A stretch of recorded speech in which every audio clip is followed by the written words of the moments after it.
So on this week's episode of Be More Super, the podcast, we welcome back a guest that we last had on the show 2 years ago from Superman and Lois. It's Alex Garfin. Alex, welcome to the show, sir. Thank you. It's so good having you. Having you, having me, having all of us here. Do you know what? It's great to have you back on because I've got to say, last season, what a season. It was just amazing. And I had quite a few of the cast on from the last season, including Ali herself. And she wasn't as scary as I thought she would be to have on the show. She was an absolute delight. But yeah, I can't believe it. 2 years. So what's new? What have you been up to over the last 2 years? I've been up to a little bit of everything. I've been training a lot. I've been shooting this show. It's been really awesome watching this character develop over these past, now 3 years. You guys have gotten to see only 2 of them so far. And, generally, it's been quite the experience just growing up while also having this character grow up and being with all these awesome people. And it's great to see you grow up on screen as well and develop over these last few years into the character that you are now. So let's talk about season 2, because season 2 was absolutely epic. The last episode was completely off the charts. The greatest moment in Superman TV, I have got to say, that I've ever seen. And we see you gain new powers and develop on screen. What would you say is your crowning moment of season 2? I would have to say in season 2, episode 9, there were a couple moments there, but I think his first flight coming out of the fireball while saving his then girlfriend's dad.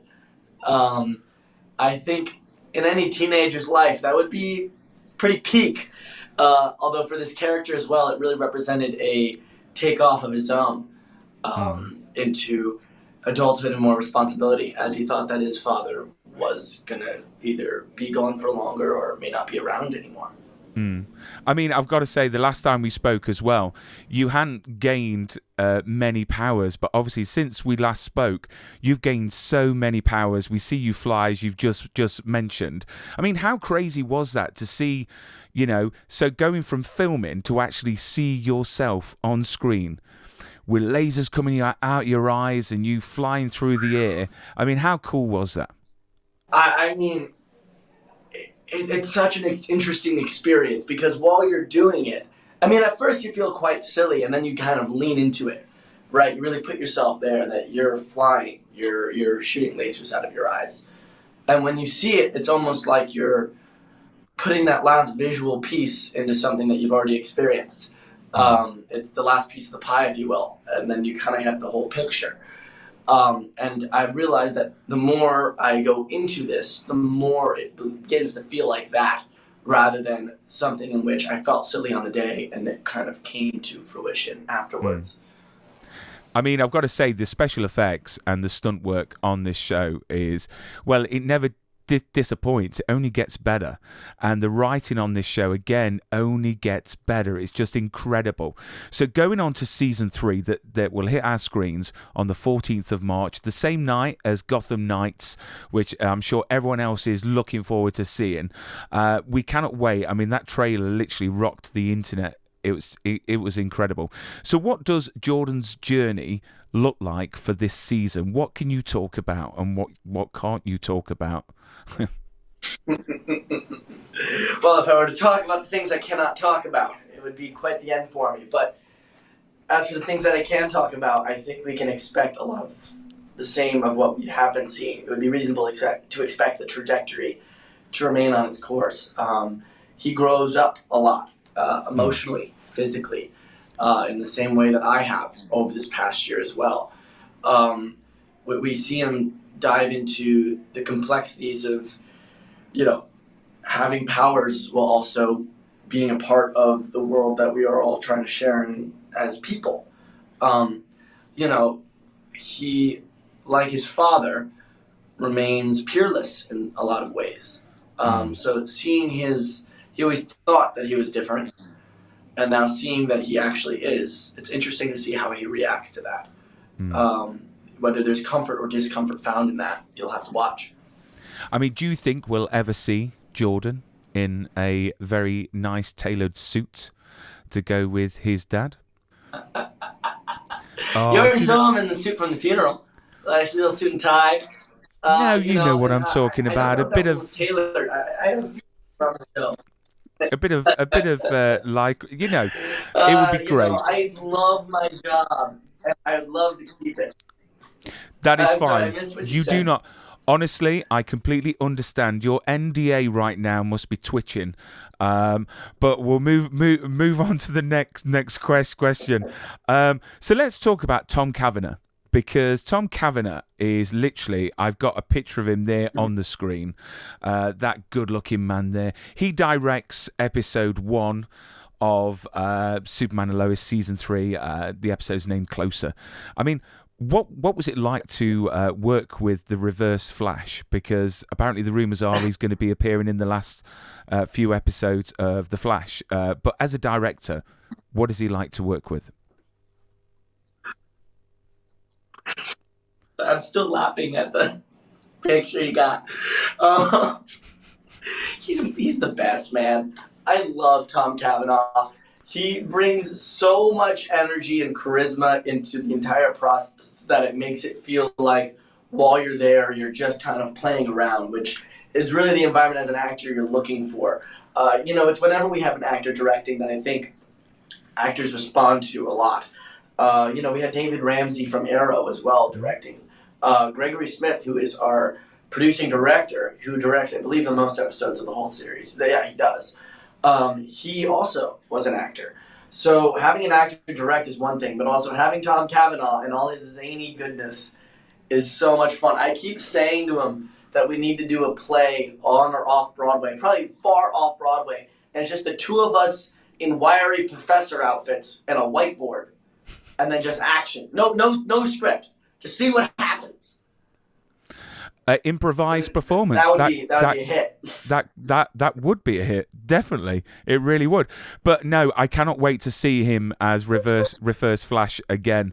But I'm really happy to hear that he makes a great director, because it comes across as a great man. So, but I had to pick this picture because it also struck me straight away when seeing that picture there. It had to be shown.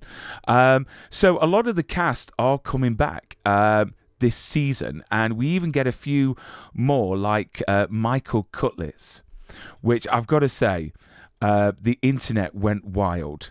Obviously he's been named as the new Lex Luthor. It's open. We can talk about that he's going to be Lex Luthor. But what sort of Lex Luthor can we expect? Obviously, without giving too much away, does he make a good Lex Luthor? I bet he does. I think he makes a great Lex Luthor. As for what kind we expect, I'd have to defer to him. He is a guy who has very clear ideas of what his character is, how his character should be, and that's a hallmark of an experienced and good actor. So having someone who is as prestigious as him among us is always such a great experience. I mean, I feel much the same when I work with Dylan Walsh, who plays my grandfather. He's someone with range of experience and also a high amount of class that I always try to emulate. So whenever we have someone that I feel like I can learn from, I'm always grateful for the experience of having him on. And have you shared any screen time with Michael yet? I mean, what's he like to work with? I will say Tyler's favorite answer of I love my job so much that I want to keep it. Damn it! Do you know what? I am so confident because I've been a fan of Michael's for many years. And I know that everyone straight away jumps up and says, well, we've had John Crye, who was incredible. But I think that Michael is going to deliver us a awesome Lex Luthor. And I know that you can't answer this, but in his recent Instagram, he's still got his beard. So I'm thinking that maybe, he's portraying the Lex Luthor from the Death of Superman, comic. But we don't know. So you know what? This is just a case of having to watch the show which we all will with excitement, and see what sort of Lex Luthor we get. And then also we've got the wonderful Chad, who again is joining the cast, and he's from obviously The Expanse, Walking Dead, Orville, and all other things, and he's been Bruce Mannheim. Again, have you met the man? How is he? Is he as lovely as he looks, or is he quite intimidating? He is so incredible and interesting. I really love Chad. He's a great guy. Another guy I feel like I can learn a lot from. So I'm grateful for the experience of being on the same cast as him. Yeah, he's a cool guy. He's an interesting figure, for sure. And I know that he does a great job in his performance as well. He has a very clear idea of who Mannheim is, and how exactly he should be portrayed, which again is just a hallmark of experience and something that I'm sure will be a joy to watch. I cannot wait, and you're probably going to get quite a few questions around this, so I'm going to be as respectful as I can be, because it deserves respect, because Jordan Elsas is a wonderful guy. He's been on the show, and obviously he left after season 2 for personal reasons, which again, they're personal, so they should be kept personal, because he's a lovely young man, and I think he deserves his privacy. But we've got Michael Bishop from Down Under, this lovely Australian that's come over to walk in the steps of Jonathan Kent. I mean, how's it been working with him this season, creating that chemistry offset and on set? Recasts will always be interesting, but Michael, he does a great job. I love hearing his American accent when he performs. I think that is extremely impressive that he's able to perform to the duties of the show while also doing a completely separate accent. And yeah, I just think it's obviously it's going to be a shift for everyone, but I think everyone will come to appreciate this new Jonathan as he is. I mean, one of the biggest moments for me from the last season with your character is when obviously Sarah Cushing finds out about your powers. So you've had quite a rocky relationship with Sarah in season 2. Do you feel that we will see a better relationship in season 3? Are other things going to develop along the way? I can't speak too much to it, but commenting on season 1 and 2, it has been an absolute pleasure. I hope that didn't pause it. No. It's been an absolute pleasure working with Indy. It's always an interesting time. Sarah and Jordan are just that couple that in those first 2 seasons can't get it right. He obviously has a lot of overwhelming emotions towards Sarah, and I still believe that that's the first time he really felt those emotions. So having to realize that those are more than just her, I think has been an interesting journey for him in those first 2 seasons. As for the third, you'll just have to watch and see. I mean, they're the couple on the show. I mean, you have Superman and Lois, but they're older, they're married. You have Sam plays Candace. You have Candace and Jonathan. But again, I think the one they really dived into was always going to be Sarah and Jordan. So it's fun. It's fun playing the romantic storyline. It's an interesting little aspect of the character.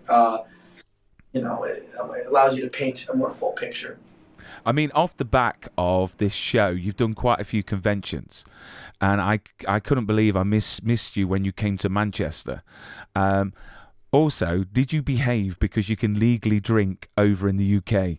I mean, what was it like doing the conventions, and what was it like going out? It was the first place I could legally drink. And when I came back to Canada this year, I could legally drink in Canada, right? Because it's 19 here, 18 over there. So the cusp happened right as I came back. It was a lot of fun. I mean, I enjoyed actually just trying the beer. I mean, back in Wales, in Newport, there was this pub. It was open since I think the 1500s, and they had a stout that was just the best thing I've ever tasted in my life. Um, so it was even more just about the tasting the drinks and being able to be in those places. That was exciting, rather than just getting drunk and fooling around. So, and of course, you're a budding musician as well. So I've got to imagine going places like Manchester, which is the home of Oasis and bands like that. It must have been great to go out and see some live music. Did you go and see some bands while you're over here? Yeah, I went to Liverpool first, actually. So it went Liverpool, then Manchester, then it went Newport. So it was a lot of fun to see where the Beatles were stomping around. I mean, I'm a massive Beatles fan. Experiencing live music there, they had a little public piano, and I just started playing. I had a little crowd going for a while, so I got to perform a little there too, which is always a lot of fun. That's awesome. Back in New York City, I work with this charity called Sing for Hope, and they do public pianos around New York City. They have an artist paint them and then put them out in the spring, and by the time the summer ends, they'll give them to the public schools around the city. So it was kind of the summer of public pianos, getting to bring Sing for Hope over to the United Nations and over, hopefully, in this deal with the New York Mets as well. Which I noticed on your social media, you was doing stuff with the UN as well, which is awesome. I mean, what exactly were you doing? What are you involved with? I was down over in Sharm el Sheikh, Egypt, with the UNGSF. They're the UN Global Sustainability Fund.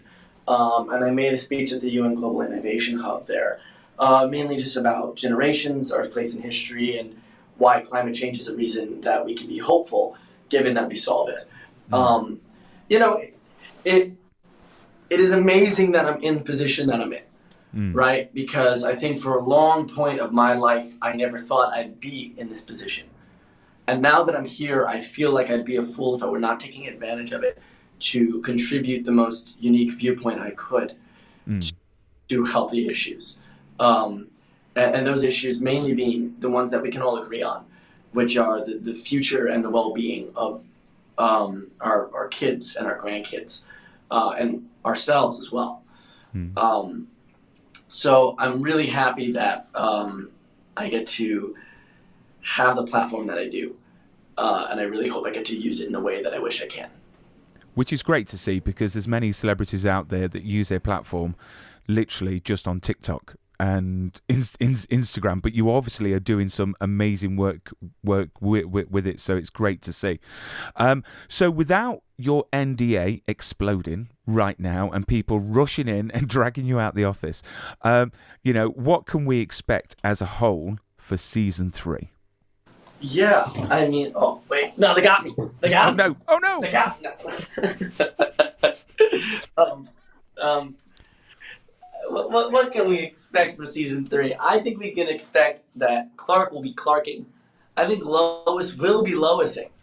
Superman? Supermaning. And in all of that, you got a season. I think that's what the writer, they said. They just went in there one day, they're like, let's just make sure that Clark Clarks and Lois Loises and Superman Supermans, and then we got ourselves a show. Literally, you have got the dream job, I have got to say. Working alongside such an incredible cast, and with everything moving around with DC, James Gunn has spoke openly regarding the future of Superman and Lois, saying that he could see it lasting for a few more years, falling within Elseworlds. What's your thoughts about the future of the show? Do you see it lasting for a few more years? Obviously the writing is there, so it's got to. Right. I hope it does. I hope we're able to tell the stories that we want to tell. It's obviously really encouraging to hear James Gunn's thoughts on it. I have a lot of respect for what he does as well. I mean, I'm personally just a big fan of Guardians of the Galaxy. We'll see how we fit into his viewpoint and his direction. I can't comment too much further upon our future, except that I hope that we are able to tell the most complete story we can. Nothing more, nothing less. Well, fingers crossed the show keeps on going on for many years, because I've got to say, out of the majority of the DC shows, this has by far been my favourite, not only because I'm a massive Superman fan, hence Be More Super, the podcast, but it's just the storytelling, the quality of it, and you guys just make it perfect. You really, really, really do. But Alex, you've been a great guest. Thank you so much for giving me your time. I know you're very, very busy filming one of the last episodes, but it's been great. Thank you so much. All right. Thank you so much. It's been great having to be on your podcast.